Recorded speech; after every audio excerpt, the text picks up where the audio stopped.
Good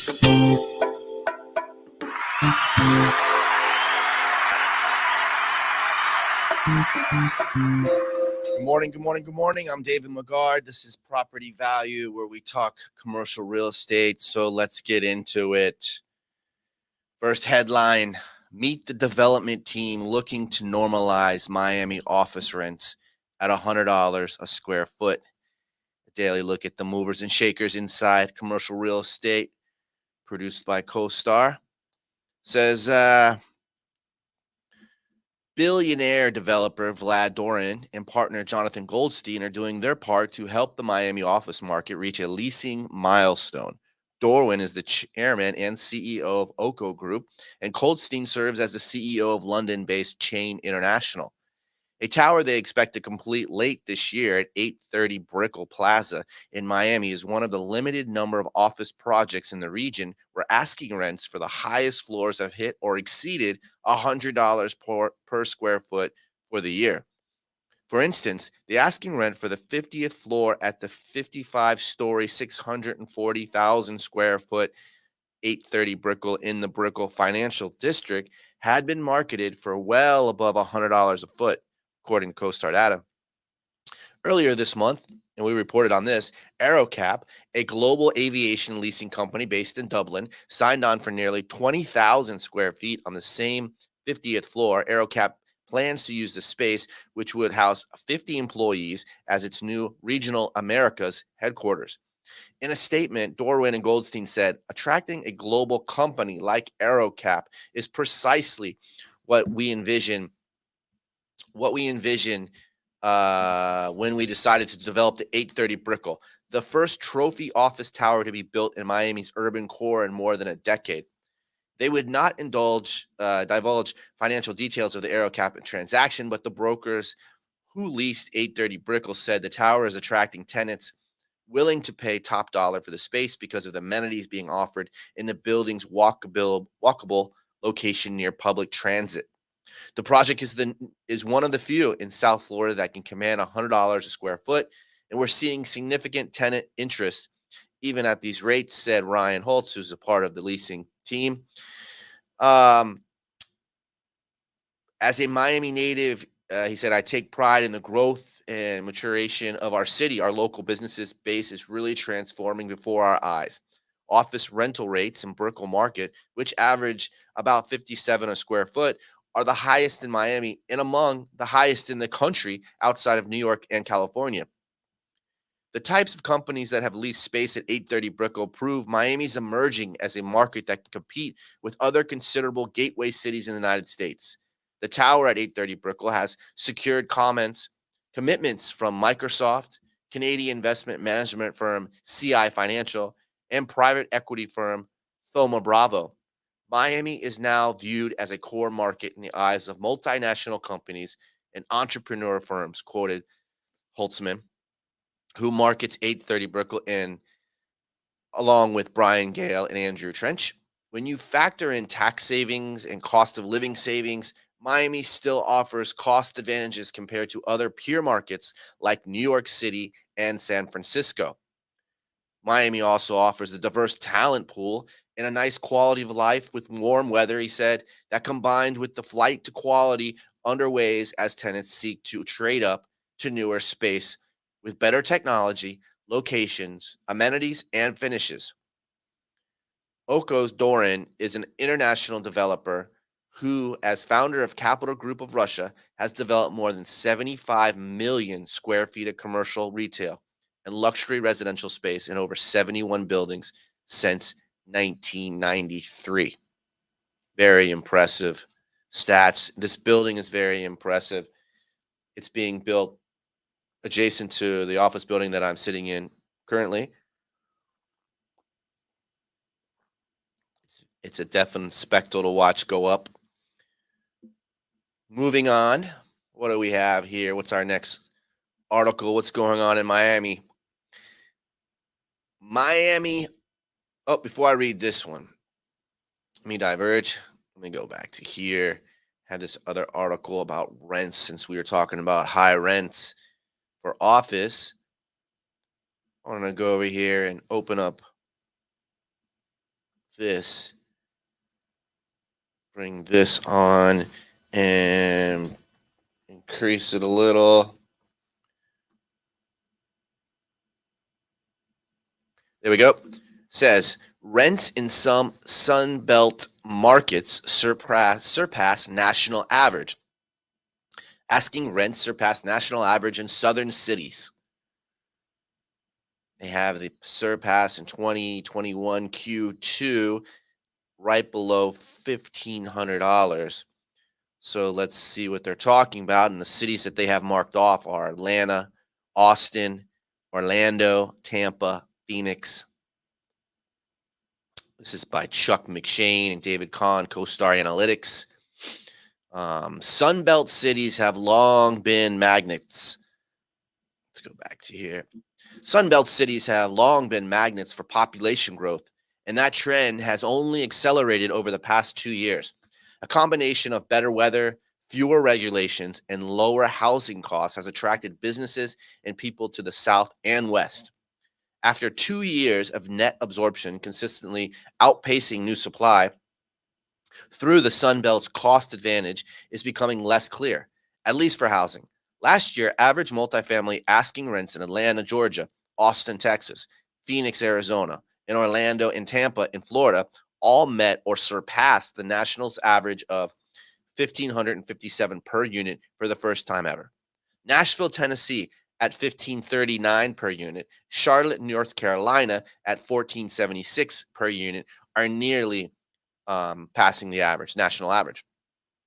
Now, annual rent growth in these cities, these 7 cities, averaged 19.7 over the past year. 19.7. That's saying that, oh, I pay $1,600 this year, and then next year they're gonna raise my rent to $2,000 or $1,900. That's a good $300 bump on most of these units. And so 19.7 in the 7 cities, but 23.9 since the fourth quarter of 2019. By comparison, nationwide rents are up 11% year over year and 12.6 since the fourth quarter of 2019. This is why everyone loves multifamily. With these growth rates, you cannot lose. While rents are rising everywhere, not all Sunbelt cities are facing the same looming milestone. The large Texas cities of Dallas, Houston, San Antonio were exceptions, with rents remaining below the national average and rent growth, though robust, less extreme. In South Florida, hotspots Miami and Fort Lauderdale, rents have long been above the national average, on par with gateway cities. Let's bring this chart back up there, take a look at it. Tampa's leading the way at 31.4% growth, rent growth over year. Phoenix is following it at second place, 29.2, and it goes down to Orlando, Atlanta, Charlotte, Austin, Miami's at 19.7, Nashville at 17.2, and the whole United States has an annual rent growth of 12.6.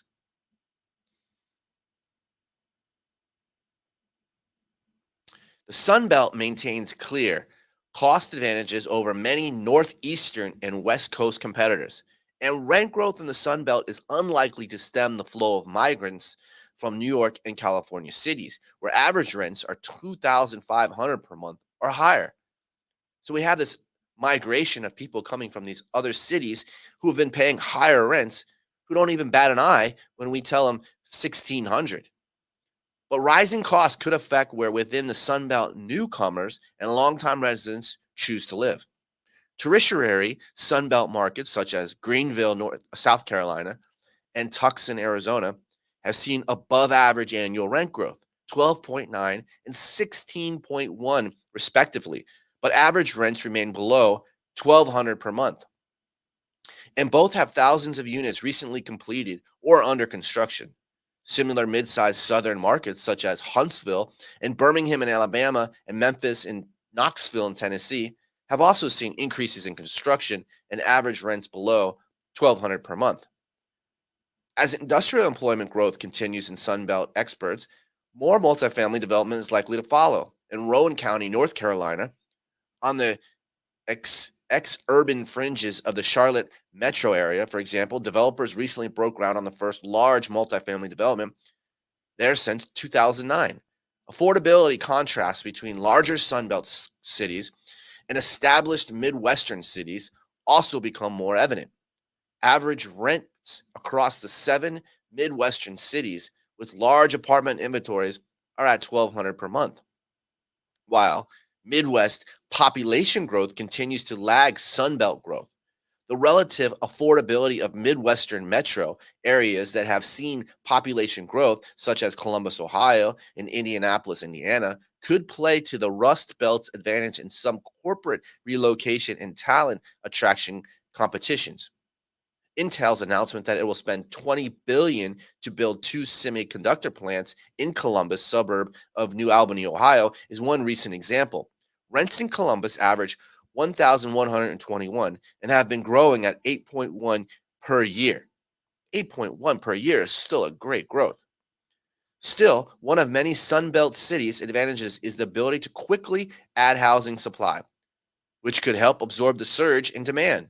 6 of the top 10 cities for multifamily inventory expansions in 2021, and 8 of the top 10 for units currently under construction as share of inventory are in the Sun Belt, led by Nashville, which has a 12.2 expansion of inventory underway, and a high proportion of construction in these metro areas is in the suburbs, where single-family development is predominant. And some Sunbelt suburbs are beginning to slow rezoning and approval processes on new multifamily building. Outright moratoriums are still few and far between, but as the Sunbelt suburbs continue to boom, local government processes may play an increasing role in development and construction. Rents are going up. Rents are going up. Rents are up in office sector, multifamily sector. Now let's see what some mayors are doing to help with this rent growth. And we're going to speak of the Miami mayor. We love speaking of him. Miami mayor hopes Miami coin earnings could go to rental assistance program. Does your city have a coin? It's a good question for you. So this says millions of dollars, and this is from Miami, Business Journal, South Florida Business Journal. It says millions of dollars earned from the mining of the Miami coin could be used to aid locals struggling to keep up with region's skyrocketing rental prices, as we just went over. Miami Mayor Francis Suarez said he will ask the Miami City Commission to consider a proposal that would allocate 5.25 million generated from Miami coin to the city's rental assistance program. In a series of Twitter posts, Suarez said the program would be available to people who have resided in the city of Miami for at least 3 years, who have seen their rent rise by more than 20% over the last year. Now, if the numbers are correct that we are just looking at, let me bounce back over there. The Miami market was seen to be at 19.7. So I wonder when Mayor Suarez says 20%, it says no, rent will more than 20% over the last year. Because the chart previously is showing 19.7, so it's kind of like we're under that threshold. I'm focused on making a difference. Nonetheless, Mayor Suarez is focused on making a difference. Not just a statement, and Miamians need to act and need action. The assistant program would open to single people who earn up to $63,000 and families of 4 with a maximum household income of $90,000. Single people who earn up to 63, so it caps at 63, which is above the median income. Families of 4 with a maximum household income of $90,000. It's unclear when the proposal could go before the city commission. Soledad Cedero, a communications director for Suarez, did not respond to the Business Journal's request for comment. Miami Coin was launched last year by cryptocurrency developer Citicoins, which gives 30% of all mining rewards to the city of Miami. The proceeds are deposited One more time. The proceeds are deposited into a virtual wallet and then converted into US dollars. The city of Miami itself does not hold Miami coin tokens or any cryptocurrency. The 5.25 million payment comes as many cryptocurrencies plummet in value, with Bitcoin recently dropping about 50% from its all-time high after reaching a high of 0.055 per unit last September. Miami coin has lost more than 90% of its value against the US dollar. One Miami coin is now worth less than 1 cent, according to Coinbase. The cost of renting in Miami has surged over the past year, with one bedroom apartments now renting for an average of $2,430 a month, according to real estate website Zumper. Average residential rents in South Florida as a whole increased 36% in 2021, the highest for any metro area in the US, according to this report. While Miami is bustering with new development, many of the new buildings under construction are luxury residences that average earners cannot afford, according to this report. Suarez reports the city has about 37 new residential units in the pipeline to address the demand for housing, but he did not specify how many of those new apartments will be affordable housing units. At least he's out there trying to do something. At least he's being proactive, thinking of the future and of the citizens and of the people that are struggling with the Miami cost of living and recent rent hikes in multifamily properties.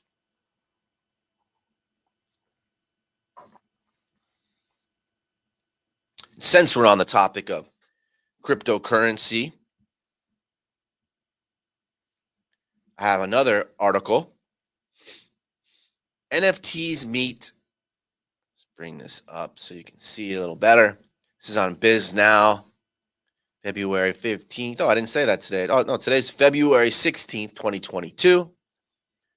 Article states NFTs, non-fundable transferables, meet commercial real estate. Florida restaurateurs tap tokens for brick and mortar ventures.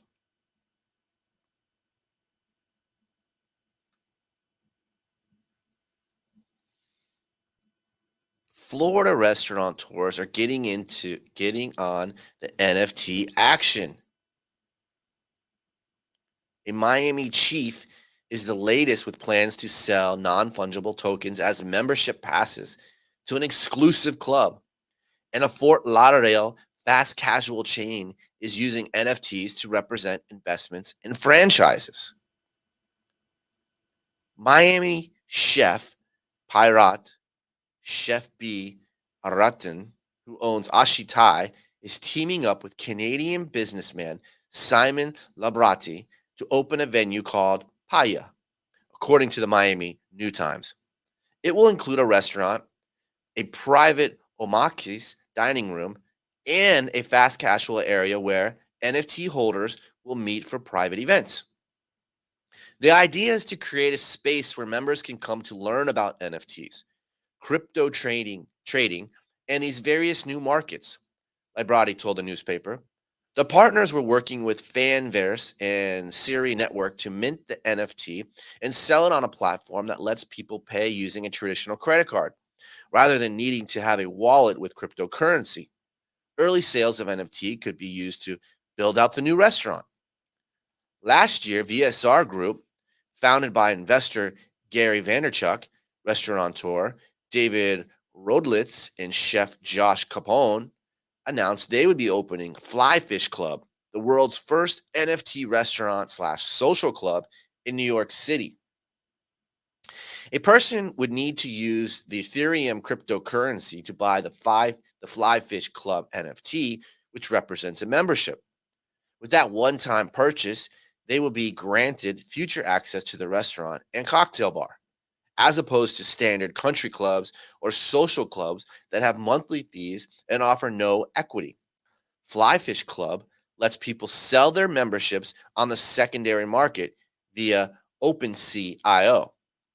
A token holder would also be able to lease their token to a non-token holder on a monthly basis. The NFTs went on sale in January and raised 14 million. Some of those have already been resold for a collective 21 million, according to Bloomberg.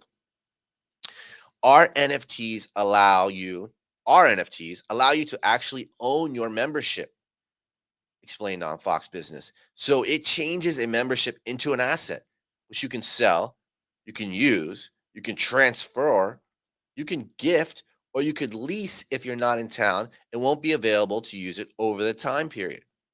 Payment for meals, though, would be in the traditional US dollars. Rodlitz said the founders were looking for an iconic location to build out.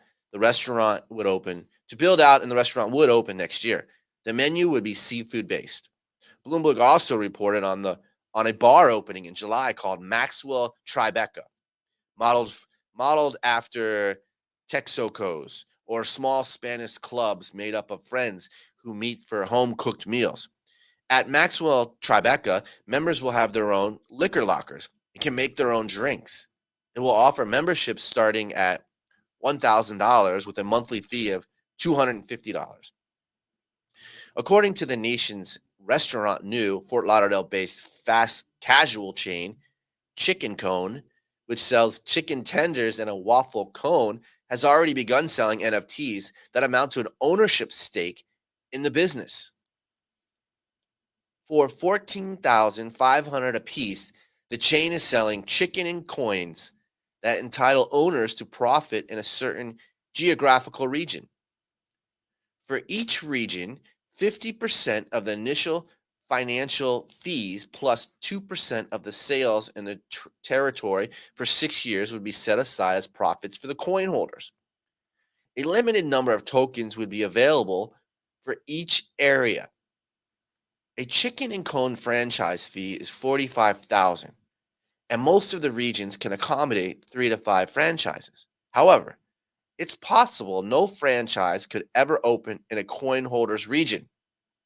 In other restaurants, NFT news, in other restaurant NFT news, a company called Lunchbox created a virtual restaurant, an animated rendering of a restaurant, and sold it to a business partner. Other companies like McDonald's and Taco Bell have experimented with using NFTs in rewards programs, similar to the collectible baseball cards. Well, this NFT space is very interesting. It seems like it's taking off across all sectors and markets and popping up everywhere. Blockchain, cryptocurrency, NFT. It's not the future, it's the present, as we see. So, my last article is more or less a recap on what we're reading about, speaking, and listening to when it comes to rental increases. If rental increases are going to be going up, it has to be a hot market. People are going to put a lot of capital, a lot of chase these yields because people are willing to pay a lot, which compresses the cap rate. And they're betting on that long term or short term rental growth increase, which will entail increase their cap rate, which is their return on their investment. This is an article, and the last article for today. The real deal. Commercial real estate investment rose 86% last year. That means 86% more people are investing in commercial real estate. The article goes on to say Los Angeles, New York, Dallas led as industrial and multifamily stays hot.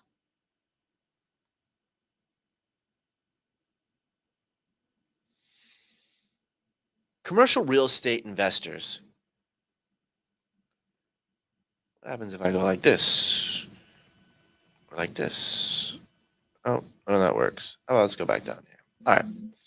Commercial real estate investors spent $53 billion on properties in Los Angeles. And I would have to imagine, especially after we just read about all the Sun Belt doing well, Texas and Florida is booming. Why would people be investing in California where taxes are so high? Maybe because the properties are being discounted because everything was shut down for so long because of the bureaucracy that was going on and taking place on the West Coast. So let's read on. 53 billion on properties in Los Angeles, 49 billion in New York, 41 billion in Dallas last year, powering an 86% national increase from 2020. That total came to 746 billion, according to a report from a brokerage. Investment in multifamily and industrial properties drove the surge. We know this. We've heard this. We read about this. And Austin had the hottest office sector. I think Austin might be reported to have the hottest office sector, but I think Florida is coming on strong. You know, where you are, coined the phrase, the Wall Street of the South. Investors spent $315 billion on multifamily portfolios in single properties, more than double the $140 billion spent in 2020. Industrial investments, so multifamily, more than doubled investment in 2021. Industrial investments also soared with $160 million spent on industrial portfolios and properties compared to $100. They expanded by 60%.